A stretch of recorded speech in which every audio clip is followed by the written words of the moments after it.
Hey, it's Conrad Thompson. Thanks for checking out the podcast here on YouTube. Be sure to hit the subscribe button and the notifications bell. You'll get a notice anytime we upload some new content. And when I'm not asking Bruce, hey, how big was Batista's? Well, you know. One of the things I like to do is help people save money. And if you're watching this video right now and you're in a 30-year loan, man, you're overpaying your single biggest bill and you may not even realize it. I want you to do a little experiment for me. Take your calculator out, multiply your monthly house payment by 360 payments. That's how many payments there are in a 30-year loan. That big scary number, that's your total of payments. You're looking at that number? You know you can do better. Keep more of your own money right now and go to savewithconrad.com. Or maybe you've got credit card debt. Man, it's not a matter of if I can save you money with that. Your average interest rate on a credit card is more than 20%. And by the way, all the interest you pay on those credit cards, it's not tax deductible. Whereas the mortgage interest, well, that is tax deductible. So if you owe this debt, it's up to you how to pay it back. Doesn't it make sense to get the cheapest rate possible and the greatest tax deduction possible? Find out how much money you can save right now for free at savewithconrad.com. You don't need perfect credit. Even scores in the 500s can be approved, and it's no cost out of pocket. But maybe best of all, we're licensed in more than 40 states. We can help more families than ever before. But how much can we save you? Find out right now for free with a quick quote from savewithconrad.com.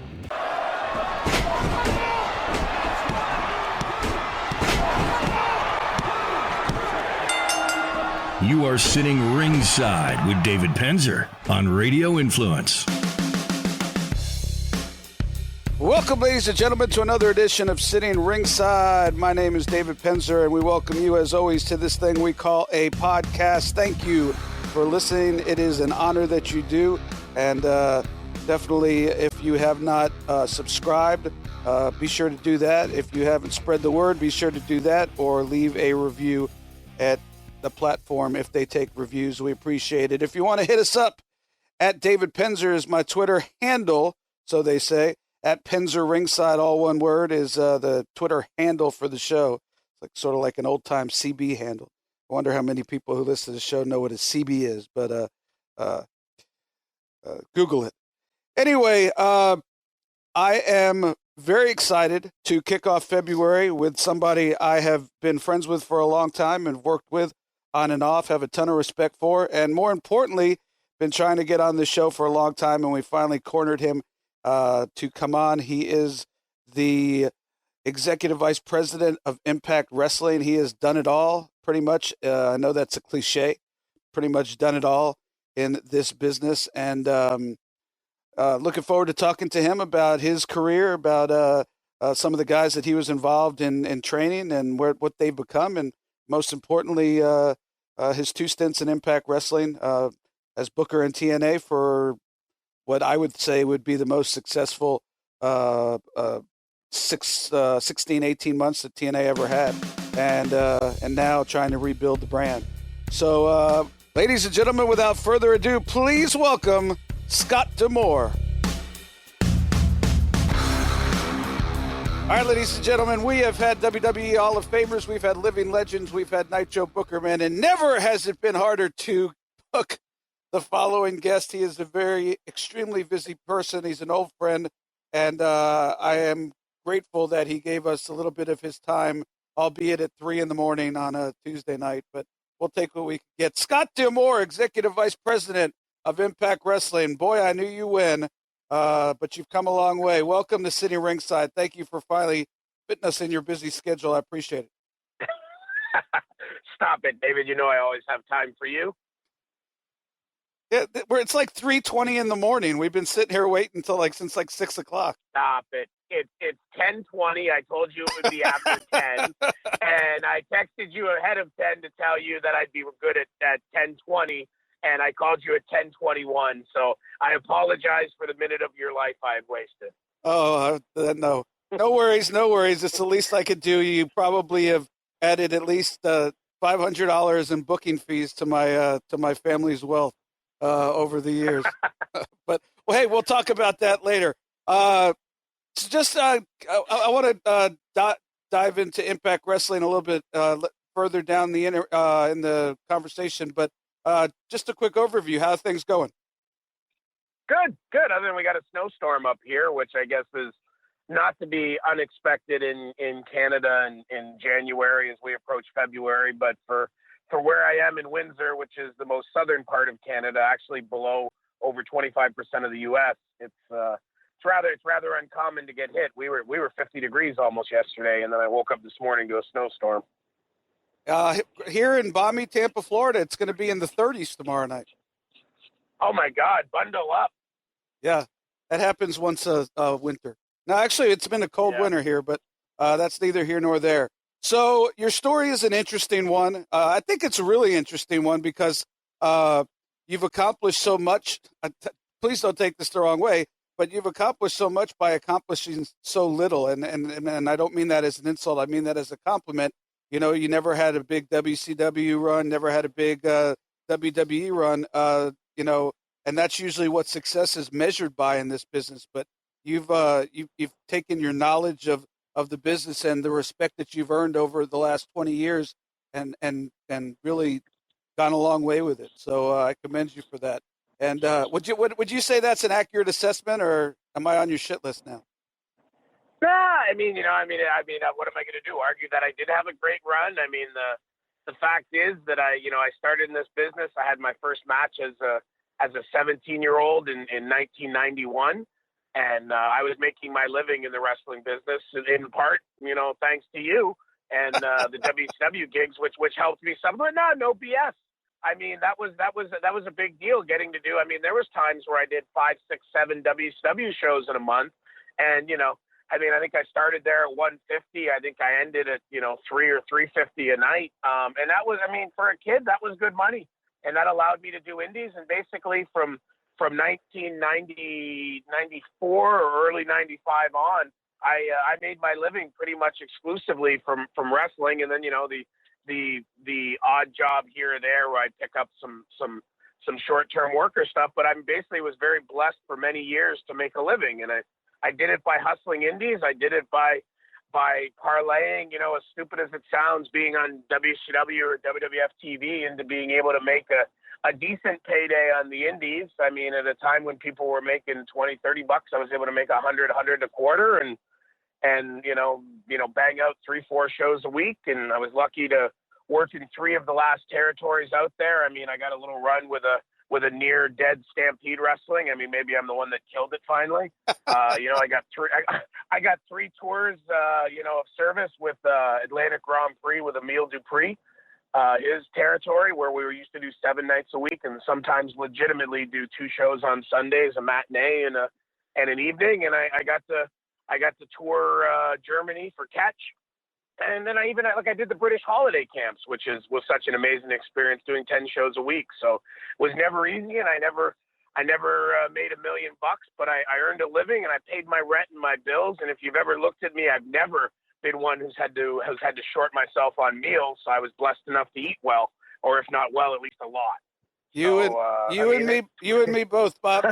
My wife is, as you know, is from Halifax, Nova Scotia, and she grew. Her family grew up on Emile Dupree. What are some of your memories of that territory? I know you worked hard.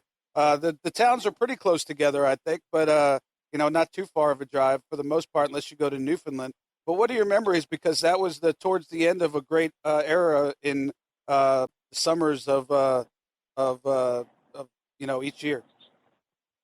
Yeah, no, I mean it was an amazing experience, and myself and Edge drove out there together. It was like a 30-hour drive that we made together, and after a couple of weeks, we were able to get Christian into the territory.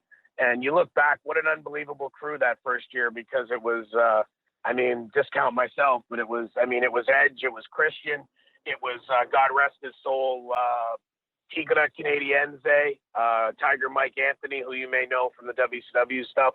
Right. As well as Bad News Allen or Bad News Brown from WWF days, Rick Martel, Don Callis, my co-worker now. Him and Rick Martel were the supermodels getting ready for their WWF run that never came because WCW signed Martel away. But we had a hell of a crew, and getting to get in the ring and wrestle legitimately. Me and Jericho joked about this one day. Like, we're really, like, this handful of us are probably the last of the group that can ever say that we wrestled 6-7 times 7 times a week, sometimes 8 times a week. And that's not something that happens a lot in the wrestling business anymore. And you really have to learn how to, as they say, you have to learn how to work when you're wrestling that often, because you can't go crazy for 25 minutes, 7, 8 times a week, or you're not going to last long, especially when you got a promoter who won't pay for padding in the ring. Yeah, I hear that Mr. Dupree is not the... I get it. It's a wrestling podcast, but he's saving us money on our mortgage. Do you really trust this process? The reviews don't lie. 5-star review after 5-star review. We make it fast, we make it easy, and it's no cost or obligation. Give us a shot to earn your business. I'm telling you, you'll be glad you did, especially if you like keeping more of your own money. You don't need perfect credit or money out of your pocket, so what are you waiting for? Hurry to SaveWithConrad.com. The most forthcoming when it comes to money. When you were working with Edge and Christian, did you foresee them having such a huge career as they've accomplished? Yeah. I mean, Edge from day one just always had that rock star quality, and he's a hardworking, passionate guy, and like I said, just had that it factor, that rock star quality. And then Christian on the flip side, I mean, you could sit here and say, I mean, he might not have had the, quite the exact look that Edge had, but I mean, he's probably one of the best wrestling minds in the entire industry, bar none. I mean, he is his wrestling IQ is through the roof, and I mean, he's as hardworking a guy as you could find. So I mean, not shocking at all with those two. I mean, Edge was pretty much labeled a can't miss prospect from day one, and Christian certainly carved out what is certain to be a Hall of Fame career of his own, and he was amazing. Even back then, I got to work around the loop with him, 2 or 3 times. I mean, so that means we worked 5-6 weeks together. And I think as pudgy and crippled as I am now, if I got to work with somebody as talented and smooth as Christian, I could still go out there and have matches, because he can carry just about anybody. He truly is underrated for how amazing he is in the ring. And if you talk to people out there, from Kurt Angle to Bubba Ray Dudley to a lot of the people that are really considered sharp wrestling wise, they will go on and on about how intelligent he is, and how unbelievably smooth and silk like he is in the ring. He truly had a special gift for that. So there's no question that they were going to do something, and they've earned everything they got.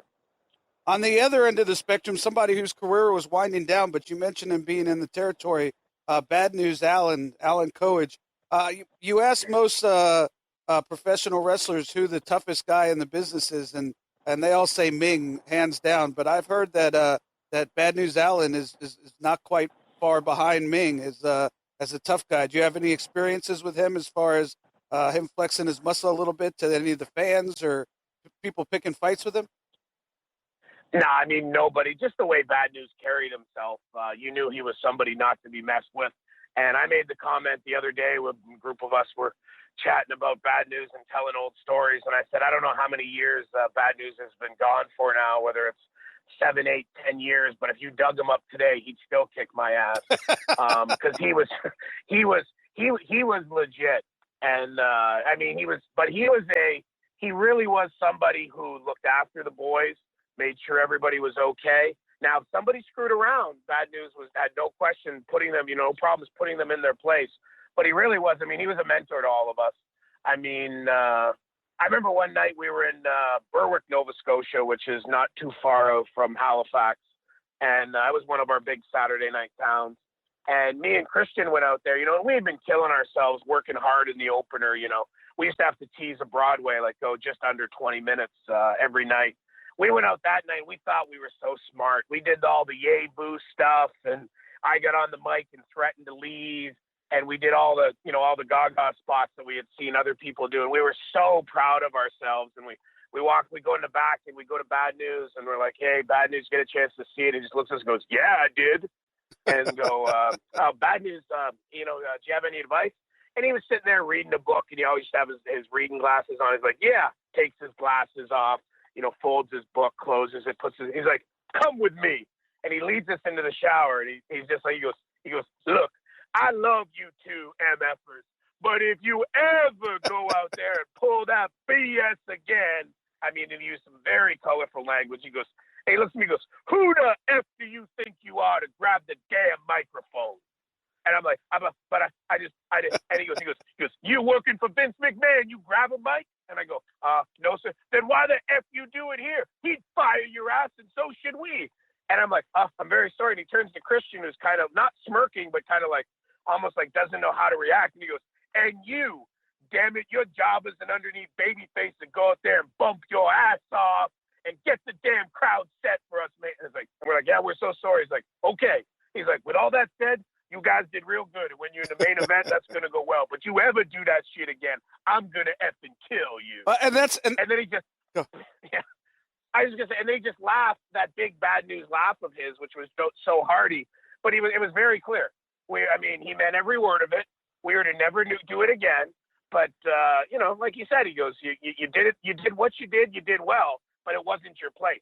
He was, was he just pissed that it was in the opening match, or he was pissed that you did it at all?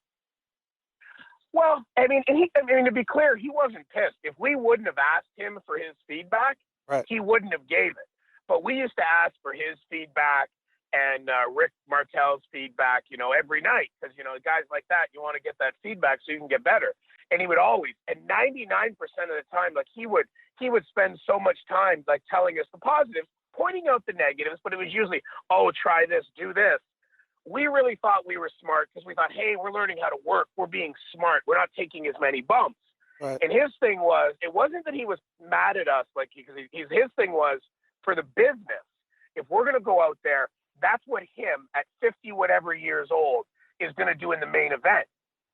We're the guys that are supposed to go out there and wrestle hard, let the mic work and everything else go into main events. That's old school. And we didn't think about it that way. We thought, hey, bad news and these guys are having these matches and doing it this way. Let's do it like they do it. And, we had to learn very quickly that, when you're in that spot, you get to do those things. The old saying, work according to where you are on the card. Our job as, two early 20-something-year-old guys was to go out there and set the mood for the night. I was to get the crowd booing the heels. They were supposed to rally behind Christian, and we were supposed to go out there and have a good wrestling match. That was our job. So he wasn't pissed off, and like I said, he let his little chuckle afterwards, but he scared the shit out of us.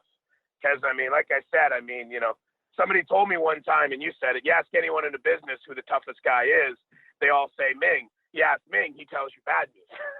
So that tells you. And by the way, Ming was at our tapings, and we were down there a couple weeks ago, so it was great to see him. He still looks like $1 million. He still scared the hell out of me.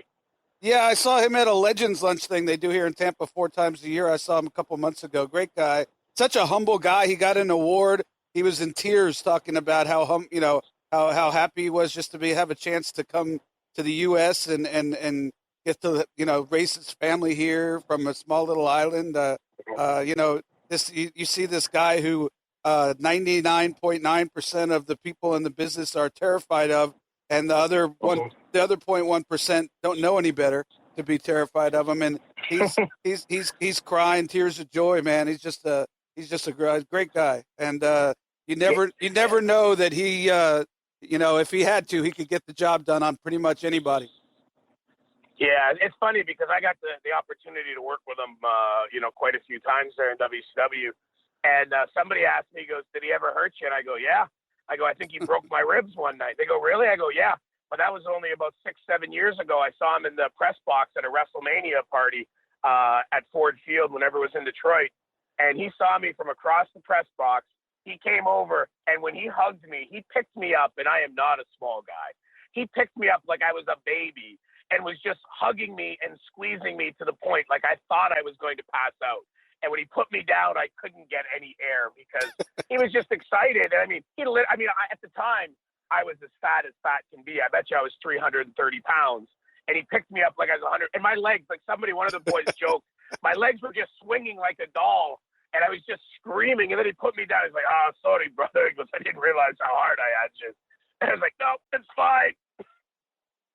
Yeah, he won't do any shoot interviews. He won't do any podcasts. very private about it. And if you're not talking amongst the boys, he's old school, and I respect that. But he's a great guy. You talked about being out in the first match and doing stuff in the main event. I work with the Legends of Wrestling with Knobs, and Bill Goldberg was involved in that for a while. We had a show last year in Augusta, and most of our stuff is Hacksaw Jim Duggan doing his shtick, which you could call the exact match he does, and it's still over like $1 million everywhere he goes. Tatanka. So you had guys who weren't exactly young, and they somebody threw out a tag team pre-show match, and these guys did the flip flop and fly thing, like you'd think that they were in a tryout for Dragon Gate or Ring of Honor, and I'm looking at that stuff, and I'm just saying I'm praying that a guy like Duggan or a guy like Tatanka or Scott Steiner doesn't see that they went out in a pre-show match and did all that, and then left a bunch of legends, Hall of Famers, to have to go out and follow that. And luckily nobody saw it because it was a pre-show match and they were all backstage.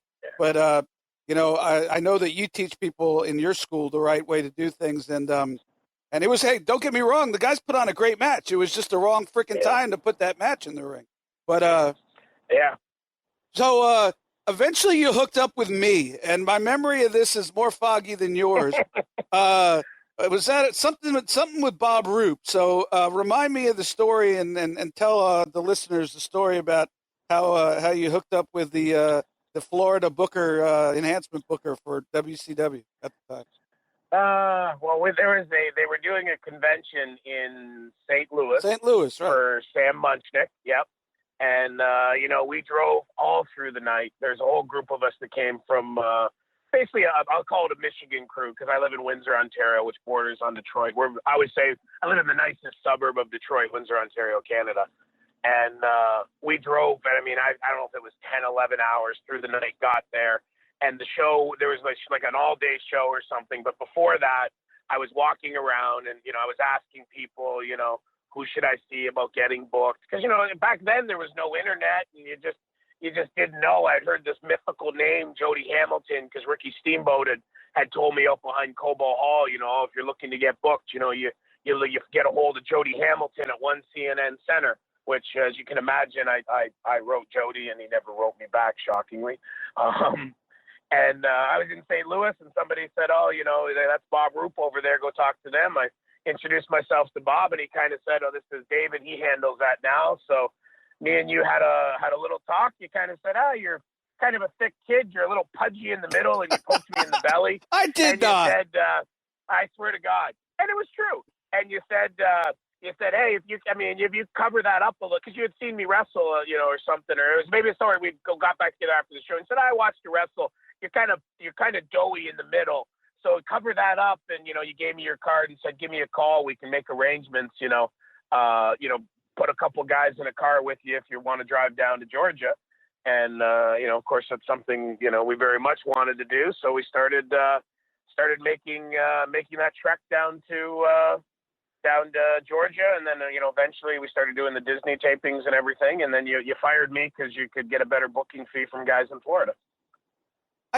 We argue about this all the time, and I don't think I ever fired you, because no, you just stopped returning my calls when I'd be trying to get more bookings. Then I ran into some of the boys on indie shows, and they said, "Well, just call Jody." So I called Jody, and I said, "Hey," and he's like, "Hey, kid, where you been?" I have a feeling this story. I have a feeling this story's not going to make me look very good. But go on, that's fine. No.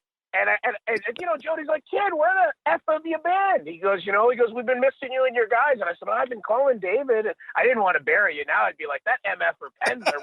I was like, "Well, I don't know. I haven't been able to get a hold of David, so I'm not sure." And he's like, F David. He goes, "When do you want to come down?" He started rattling off dates. So I went down there, and ironically, it was the first. He gave me he's like, "Shit, we're going to be in Florida for a week. Come down to Disney and do the shows there." And I'm like, "Okay." So I did the booking right through Jody, which, being young, I didn't realize.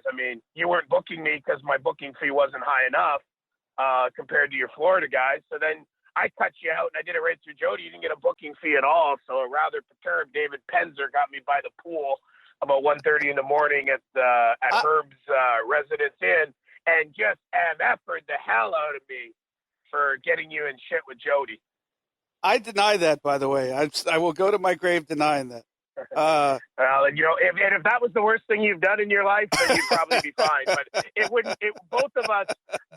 Like I'm Italian, so I'm Catholic. Our thing is when you die, you go to the gate, and St. Peter has the book of your life.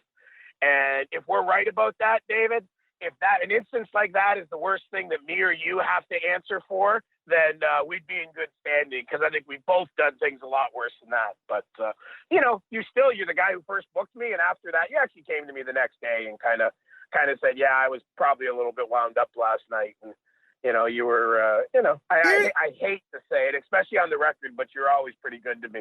It kind of got me heat at times that I got along with you. Oh God, it's fun. It's fun reminiscing. That's why I knew that you'd be fun to have on the show. Hey, the thing that doesn't, I believe all that, because you're not one to lie. You're a straight shooter. But the thing that doesn't make sense about that is that I was bringing the guys from Florida anyway. So any additional guys I could bring, even if they weren't paying the same booking fee, it was just additional money. And I'm all about additional money. Still am. Right, but the thing was, and you kind of admitted it, you weren't charging me a fee after. You took the fee the first time or two, then you're like, you know what, you're arranging the carload, you're driving, like, don't you worry about it. But you were taking, X amount of dollars from the guys I brought and nothing from me, whereas if you booked all Florida guys, you got, twice as much a booking fee and none of them for free. So the businessman in young David Penzer and Walking Man said, well, shoot, I can make more money by booking more Florida guys. Or maybe I just pissed you off. I don't know. But the only thing I could possibly think of is Jody said, you're booking too many guys, and I need, I want to let Rip Rogers bring some more guys down, or Italian Stallion, or Mike Jackson. So I had to choose, and in that case, I would have chosen the Florida guys. Not only so much about the money, because that's how I got up and back there, and I was trying to get in. So yeah. But and you know what? It all worked out, because that phone call to Jody started my relationship with Jody, which led to Jody being, before that he was just somebody I said hello, Mr. Hamilton, to, and after that, he really was, became, a mentor to me, and he's a guy that when I was on the road, like whether it was, I remember even from like the Grand Prix, I remember having somebody camcorder tape a match and putting it in an envelope and mailing it to Jody at the power plant, and I'd call him and he would watch it on the phone with me and kind of tell me what he liked and didn't like. And I learned a ton from Jody, because if you can't learn how to work and how to be a heel and how to get heat from Jody Hamilton, then you better burn your boots. Yeah, and the timing was, it all worked out anyway, because that was around the time I moved to Atlanta. I wasn't booking the guys anymore, and correct me if I'm wrong, you ended up taking the booking fees that I was getting, correct? Kayfabe, yeah.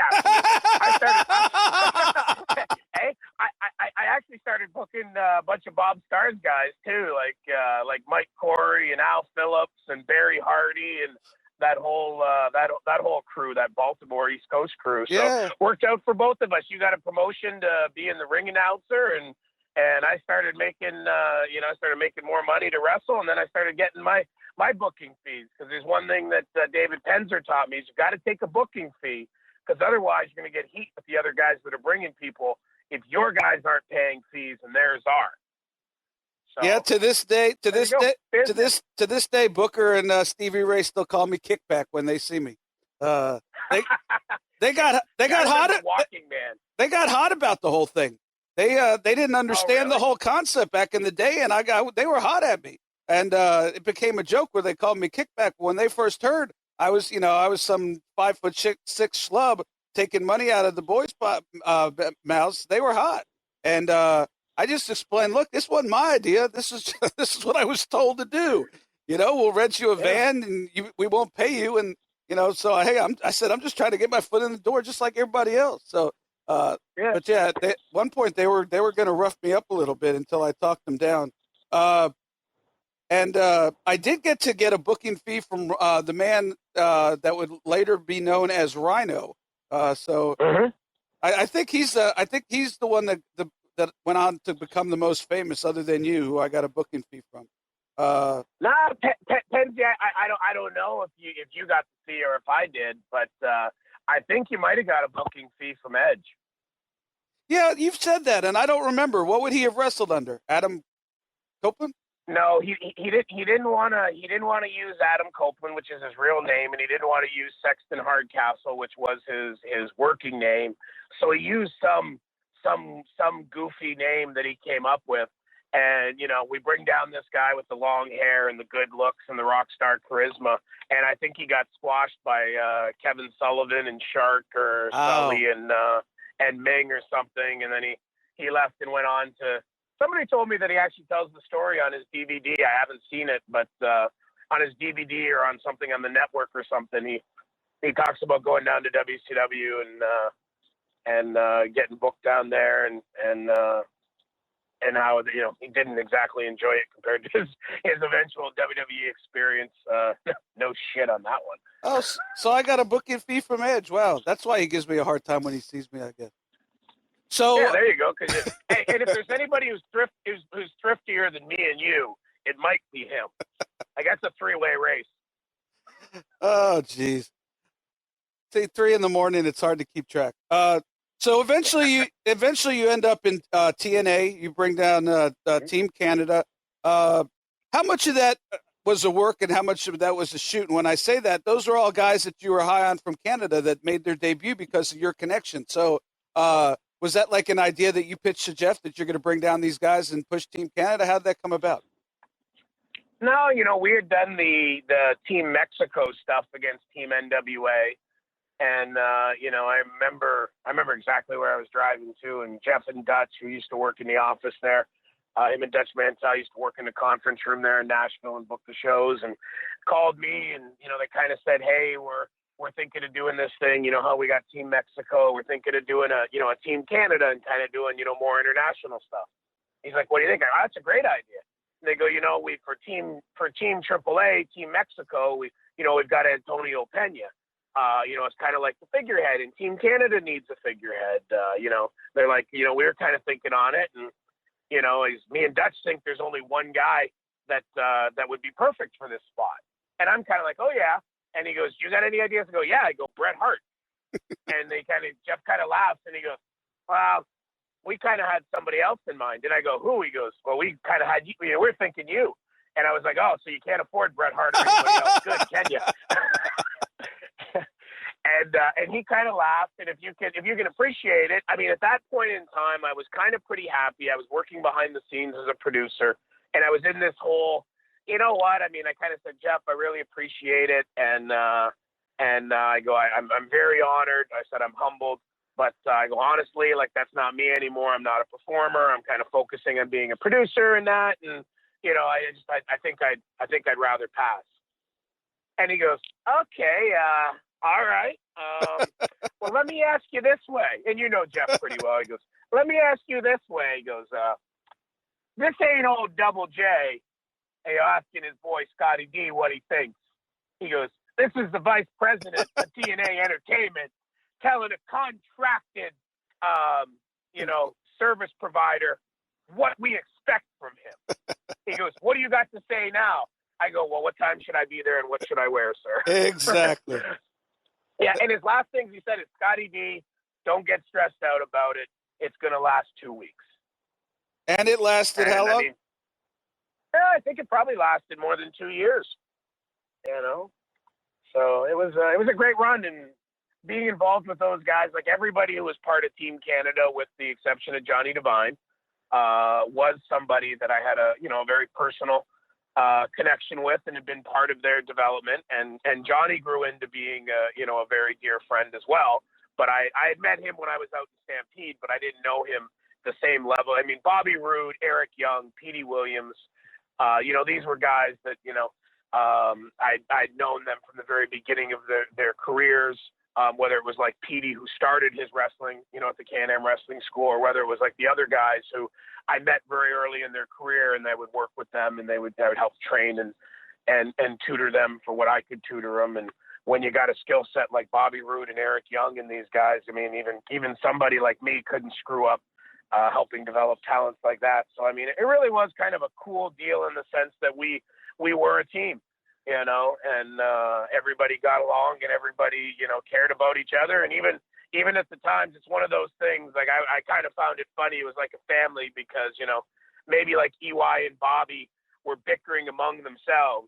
But if anybody dared to fucking say or do anything to either of them, the other one would jump immediately to the defense. So it's kind of like that brother relationship. Like I'll say my brother's an a-hole, but don't you say a thing about my brother or I'll punch you in the mouth. Yeah, absolutely. So I mean, it was a pretty cool experience.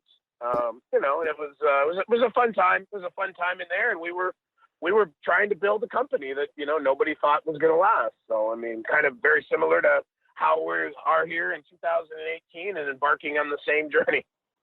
Other than your shows in Border City Wrestling, had you ever booked anywhere else, or was that the first time when you took over the book for TNA? I mean, I had booked for, you know, besides my own stuff, lots of different smaller places in Ontario and in Michigan.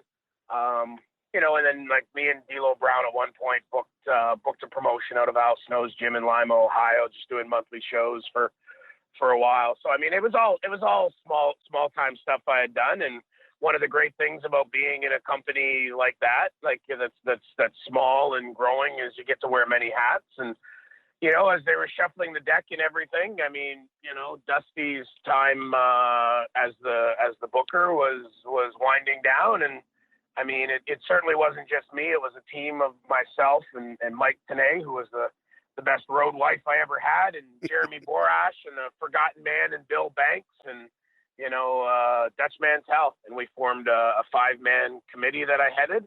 And, you know, we got to oversee some of the dark days, like when we went dark and had no TV coming off of Fox, and we got to oversee the launch on Spike TV. So, I mean, that was a very cool experience. And then after my time, you know, booking came to an end and they brought Russo back, I mean, I was lucky. I mean, most of the time a booker gets replaced and, you know, the first thing they get done is shown the door.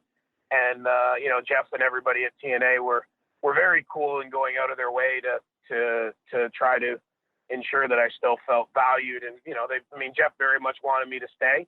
And, you know, we found other ways to keep me around and involved as a producer and doing other things and, you know, be part of the growth and success of the company, which was a pretty cool journey and a pretty good lesson for me to learn, in the sense that it's hard to go from being the boss to being not the boss.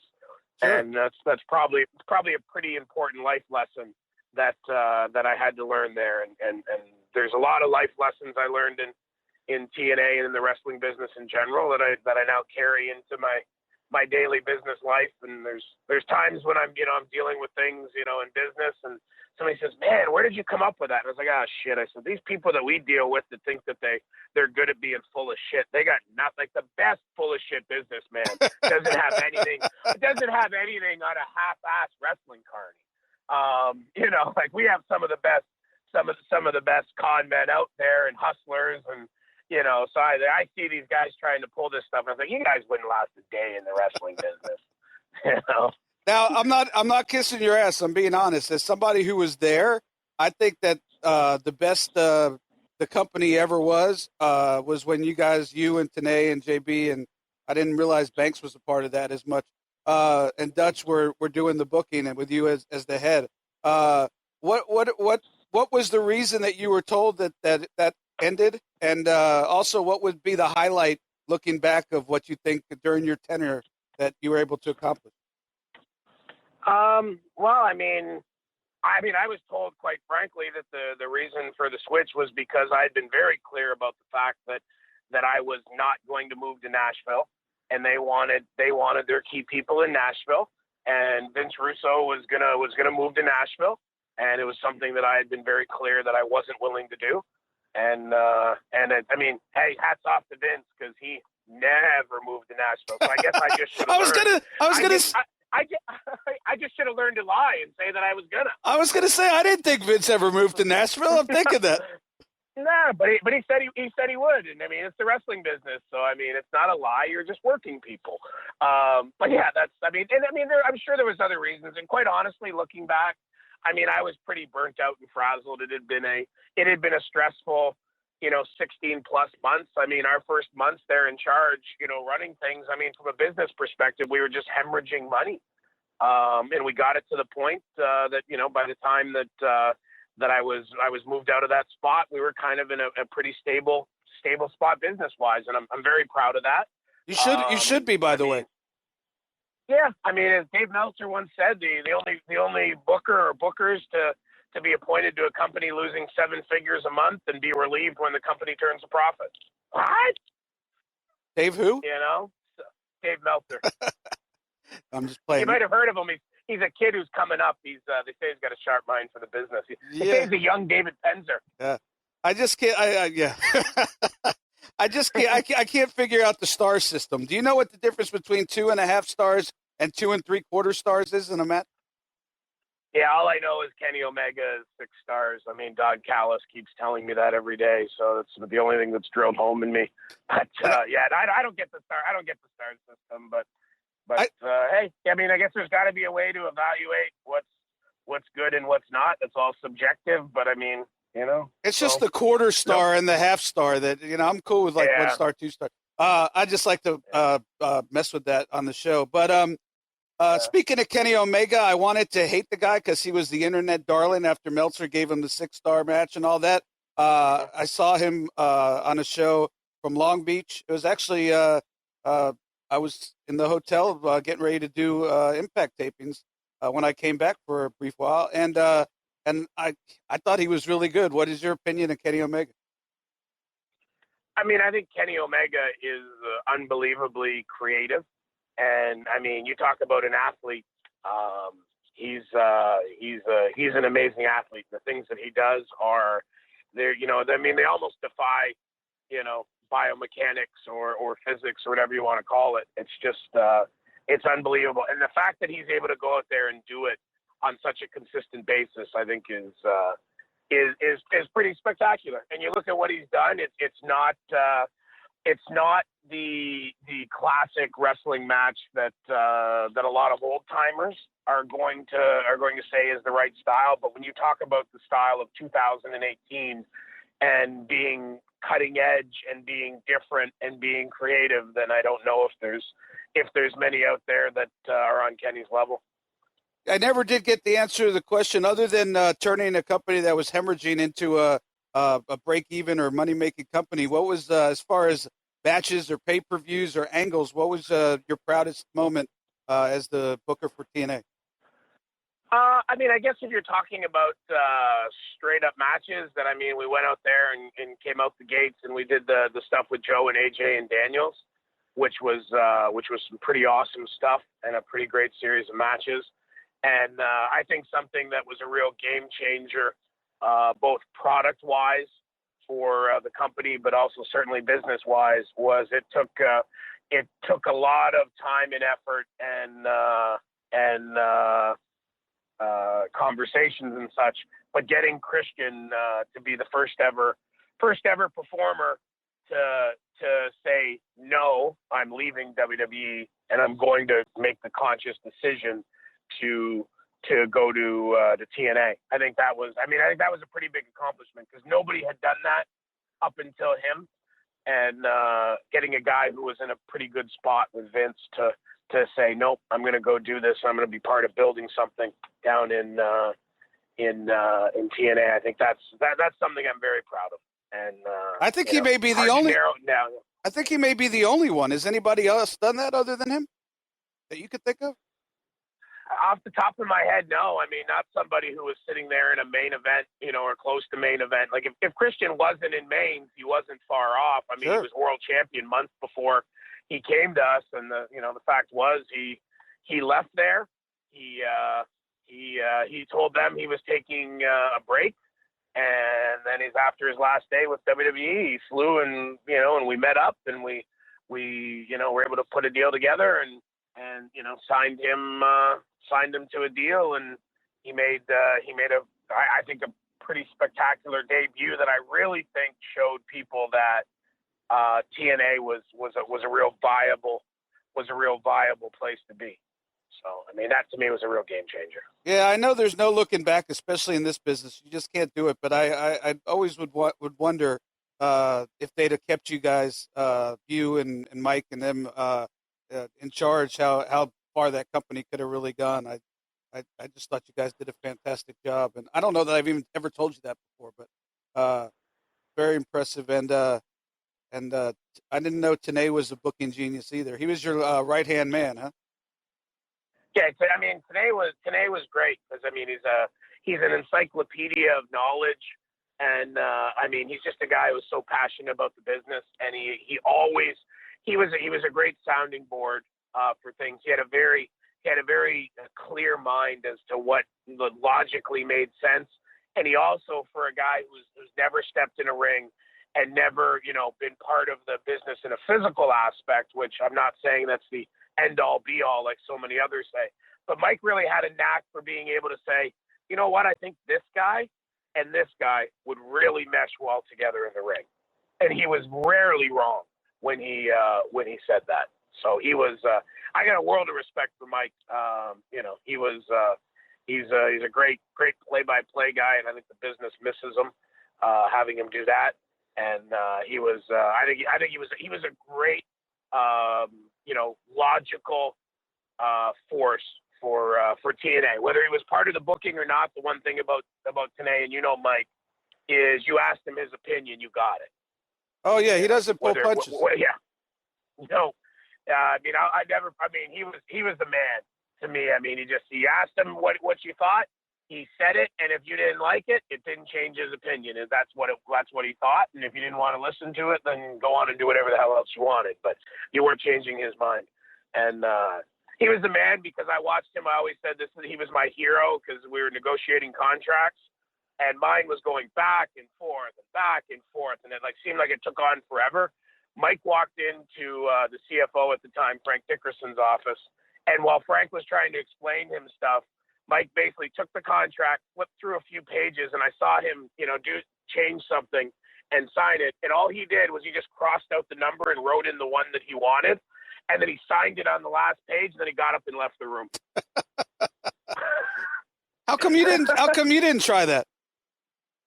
Because I was dumbfounded. Like I had done mine. It took mine like weeks and weeks and weeks, and it was F you, no, you're unreasonable, no, you're unreasonable. Mike so calmly just wrote in the number he wanted, signed the last page, told Frank when he had an executed copy finished to give it to him, and he's with that he's like, hey, all right, Scotty D, let's go get dinner. And now the next day he had a fully executed contract, and I was just like, you're my hero. He's a smooth operator, man, and I think you're right. The business misses Mike Tenay, and if I were a guessing man, I'd say that Mike Tenay misses the business. Super guy. So you left for a while, and then Dixie sold the company to Anthem, and they brought Jeff back, and I'm assuming that's what led you back to Impact Wrestling. Tell us a little bit about how that came to be. I had kind of put a toe back in the water, kind of helping Jeff as I could with Global Force Wrestling. And, he told me that he was going back to Impact. And I mean, I honestly didn't see myself being part of it. And he did. Jeff, he's a persuasive guy. He called me up and asked me to give him 6 months. And I said, not a chance. He said, come on down, 2 days, fly in, spend 2 days in a room with me and Dutch and a few people, just kind of listen. Just give us your thoughts, and then you can go home, and that's it. You don't have to ever come back. And I was like, yeah, you know what? I can do a couple of days with Jeff and Dutch. I mean, that's a no-brainer. So I went and did it, and then as I was leaving, he's kind of like, hey, can you think you'd come back in a couple of weeks? Yeah, okay. And then lo and behold, it's 4 months later, and Jeff's always been a supporter of mine, and whether we've agreed on things or disagreed, and we've disagreed loudly and borderline violently. He's always been, been a guy who's done pretty darn good by me. And, he, once I got there and was part of it, it's the old thing. I mean, they just, they hook you back in. And it was a good gig because I was a consultant, which means you show up and you kind of do what you can and you give your opinion. And if they like it, they do it. And if they don't, then they don't. And at the end of the day, you go home and, you did what you could. And ultimately, it's somebody else's responsibility and problem. So it's a good relationship. It was a kind of a fun little period, and it got me back in and around the business. And unfortunately, I mean, I guess I'm still full on, bit and cursed with a love for the wrestling business. So, here we are in early 2018, and I mean, I'm about as all in as it can get. So word has it that one of the things that made Ed and Impact Wrestling and Anthem go with you and bring in Don Callis to be your partner, so to speak, is the conversation that Ed Nordholm had with Chris Jericho. How did that come about, and how is it working with Don Callis basically running the show now? Now it's your guys' show. Yeah, I mean, it's interesting. I mean, I'm a little ahead of the curve on Don as far as for getting re-immersed in wrestling. I mean, we're only a few weeks, on the job for Don being back in it. I mean, he had to segue out of his other profession, and we're rolled up and we're in it, right up to our necks. Like, we both will be up early tomorrow. We're catching flights to convene in Toronto for the day, spending the day in the Anthem offices, and then we gotta board a plane to go to the UK for a few days, and gonna go over there, have some meetings with partners there, and gonna check out some events and a training center, and really try to wrap our heads around the UK scene. And I think it's exciting. It reminds me a lot of where we were in the early days of TNA, where we've got a hungry group of guys that want to go out there and prove that they can make this work. And I truly think that lightning can strike twice, and we can build this this company up again. And I'm excited to be part of that process for a second time. It's not going to be easy, and it's not going to be quick. I'm a hockey guy, and Mike Babcock, who's many consider the best coach in hockey, when he took over the Leafs, he listened to his first press conference and he was like, "We're going to lose a lot of hockey games. This is not going to be a great season at times, to be a Leaf fan. But you stay the course and you get better. You work hard. You go out there and you just keep making improvements to the team and the roster and the organization. And before you know it, you're contending for a playoff spot and getting in the mix and being a real contender." And that's our goal with Impact Wrestling, and we're committed to it, and we're very, very lucky to have a time in the wrestling business where there's so much good talent out there that's looking for an opportunity to shine. So we're going to give some of those individuals that opportunity. A couple more questions, and I'll let you go because I know your time is extremely valuable. Since Jericho was involved in at least the idea of bringing you and Don in together to run the show, and since he's been doing a lot of New Japan stuff and has his own T-shirts now with Hot Topics and sort of has walked away from the WWE bubble, any chance that we might see Chris Jericho in Impact Wrestling? I mean, I really think you're putting the cart before the horse there.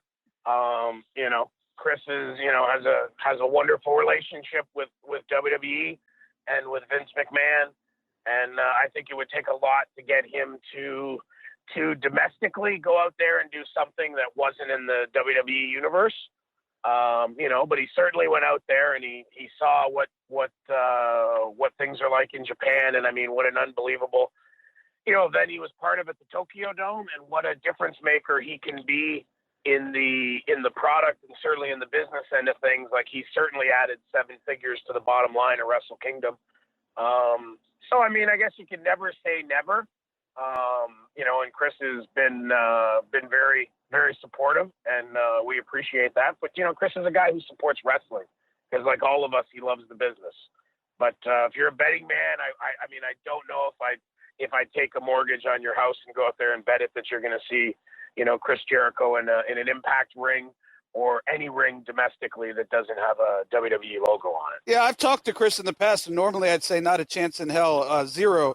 But the fact that he did, put you guys on the pedestal and sold you to the company, he does have a little bit more of a personal investment. So that's why I asked. Couple more things. Guys like Bobby Roode and Eric Young in NXT, WWE. How is that to see guys that you not only trained and are very good close friends with to excel on a level like that? And also guys like AJ Styles, who I know you're friendly with and work with in TNA back when you were the booker. How is that to see that on some of these guys going to WrestleMania, the biggest stage of them all? How is that on a personal level for you? Must make you extremely proud. Yeah, I mean, it's. I don't want to take credit for any of those guys' success, because everybody you named is amazing talents and some of the most dedicated people. But to know you're even a part of their journey in whatever way, small or large. I mean, like you turn on the TV and there's Bobby Roode, there's Eric Young, there's AJ, there's Samoa Joe. Samoa Joe was one of the first guys. Like when we took over as a booking team, the two people we pursued so hard were Samoa Joe and CM Punk. One of them we got, one of them we didn't, and certainly I think things worked out for both of them. But seeing Joe and everybody else, even a guy like I was Doc Gallows' agent. After I'd kind of got out of being in the business, I still was an agent for Bobby Roode and Magnus, Nick Aldis, Doc Gallows. I negotiated his New Japan deal for him to get his foot in the door there. And you look and see what him and Carl Anderson, who is a guy I've known from his first month in the business, just seeing all these guys go out there and kick ass. It's kind of hard to turn on a WWE program. Ronnie Spears, Ty Dillinger, all these guys that have came through Border City Wrestling or been part of my journey in wrestling, and just seeing them there and doing well, I mean, makes me excited for them, and like I said, makes me proud for any small part that I played in where they ended up today. Yeah, I think you're a little humble, but that is you. You're a good guy. You're one of the good guys in the business. Last question: as the co-executive vice president of Impact Wrestling, if anybody was available and you could pick one wrestler to build Impact Wrestling around that currently wrestles anywhere in the world, who would you pick? God, that's a tough question. I mean, are we talking about people that are available or anybody? Anybody. Period. Anybody. Anybody who's currently wrestling. I don't know. I mean, it'd be hard to, especially in our universe, not to think about what it would be like to have I almost hate picking one, but can you imagine AJ Styles, who was the guy there on June 17th, 2002, to come back home to Impact Wrestling and be the cornerstone, the crown jewel of a company that without him never would have existed and grown. That'd be a pretty awesome thing.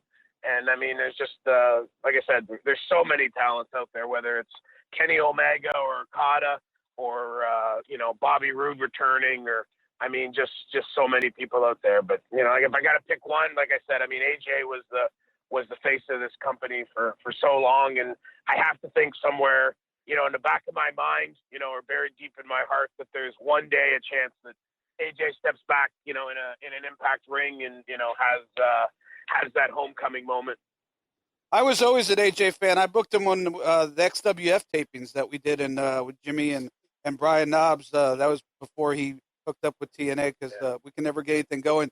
But I know I said last question, but since you bring up AJ, a lot of people up until it actually happened never thought that AJ Styles, that Vince would make a guy like AJ Styles the world heavyweight champion of his company. Were you surprised when that happened? No, I mean, look, AJ was the guy in TNA for so long. And then, I mean, I was kind of part of all the goings on there when he was leaving TNA and his going to New Japan. And, he went out there and showed that, I think people always kind of said, like, yeah, he did great in TNA, but they almost kind of looked at it like he was the hometown boy. and it's almost like they discounted what he did for him to go out there and to go to Japan and not style-wise, but really character-wise and personality-wise, almost reinvent himself and just go to a whole new level at New Japan. Then, I mean, I'm not shocked. Once I saw him, because I was part of being there and watching him in front of thousands of people, and at the Tokyo Dome, tens of thousands of people, and what he could do. So, I mean, obviously, you know, people with WWE watch that, and when you main event in front of tens of thousands, you know, you've shown that you've got what it takes to you know, be a key guy there. And he's went into WWE, and whenever they give him the ball, he runs with it, and like he always does, he gets it across the goal line. Absolutely. I know you guys are working with Twitch. You want to talk about that at all? About what you guys are doing? Well, I mean, you know, as a 40-something-year-old guy who's not really a gamer, when they first kind of like gave me the concept of what Twitch is, it was pretty hard for me to wrap my head around. But I mean, it's a pretty amazing service, and we're out there. We've got a 24-hour service on there where we've got a program streaming 24 hours a day on our channel. We're starting once a month with original content, you know, Twitch program where we're going to have, you know, Twitch shows that are live events that we film and we air exclusively on Twitch. And it's just an unbelievable platform. When you look at it, we've been live on Twitch for, I think, maybe about 10 days now. And I think we're starting to approach, you know, 20,000 followers and 300,000 views. And for something that we just kind of soft launched, that's unbelievable. And, you know, one of our things is the millions and millions of views and impressions that we do digitally on a monthly basis. And I think Twitch is cutting edge as far as for content delivery. And we're excited to be out and partnered with them on the forefront of that. Yeah, it's amazing in the world we live in now. It's not only, you know, a television deal, although that's important certainly, but you know, there's so many different platforms now where people see you. My 20-year-old doesn't even have a TV. He hasn't had TV in 3 years. He gets everything off of you know, the internet, YouTube, different platforms like that, Netflix. So hey, Scott, one of my favorite people in the business. Thank you both times that I was lucky enough to be the ring announcer at TNA and Impact Wrestling. You were the one who put in a good word and got it done. So hopefully the third time will be a charm. You guys get this thing up and running. I'd love to come back and help, and just best of luck on what you're doing. You did it once, and I think you'll do it again. So I appreciate your time. Yeah, I appreciate it, David. And I've always said that, you gave me an opportunity and, allowed me to be part of things there at WCW, and I learned so much there. And like you said, we've worked together since then twice, really 3 times if you count our short WWA experience together. And somehow I feel that we're not done working together. So I look forward to it, and it's kind of been fun catching up, and now I'm going to go to bed so I can catch an early flight. I know I gave him a hard time about 3 a.m. It's actually only 10:30 as we finish off this podcast. But I gave him a hard time, and that's just how we interact. But truly want to thank Scott for his time. He is running a wrestling company and a successful business in Canada. And not only that, add to that Border City Wrestling and the Can-Am Wrestling Academy. So he is literally doing 14 things at the same time. So I do appreciate his time. I do thank him for his upfrontness and his honesty, and wish Impact Wrestling all the best. Check out Twitch. Hadn't heard of Twitch before. I saw that Impact Wrestling was working with them, and I looked at it a little bit. Like Scott said, I'm still not 100% sure exactly what it does, but it looks like it's at the very least a streaming service, and all platforms are good platforms. The more eyes that see your product, no matter how it is, the better opportunity you have to grow such product. So we hope you enjoyed that interview and Scott's candor and some old WCW stories. It's always fun to talk the good old days, and we're going to continue to do that each and every week here on this podcast. Be sure to drop me a line on Twitter, or you could email me at davidpenzer@radioinfluence.com, davidpenzer@radioinfluence.com. Stay in touch. Let me know what you think. Positive, negative comments. I'm a big boy. I could take any negative comments. If you think you have an idea of what will make the show more interesting, throw it out there. I've been known to take a couple people up on their advice and incorporate it into the show. Anyway, I do appreciate you checking us out again, and we look forward to coming to you next week and each and every week on this podcast. Until next week, my name is David Penzer. I'm still sitting ringside. Have a good one. Follow David Penzer on Twitter at David Penzer. Also, make sure to follow the show on Twitter at Penzer Ringside. You've been Sitting Ringside with David Penzer on Radio Influence. Hey, it's Conrad Thompson. Thanks for checking out the podcast here on YouTube. Be sure to hit the subscribe button and the notifications bell so you get a notice anytime we upload some new content. And go save yourself some money right now. If you're in a 30-year loan or you have credit card debt, it's not a matter of if I can save you money. It's a matter of how much. Find out right now for free at SaveWithConrad.com.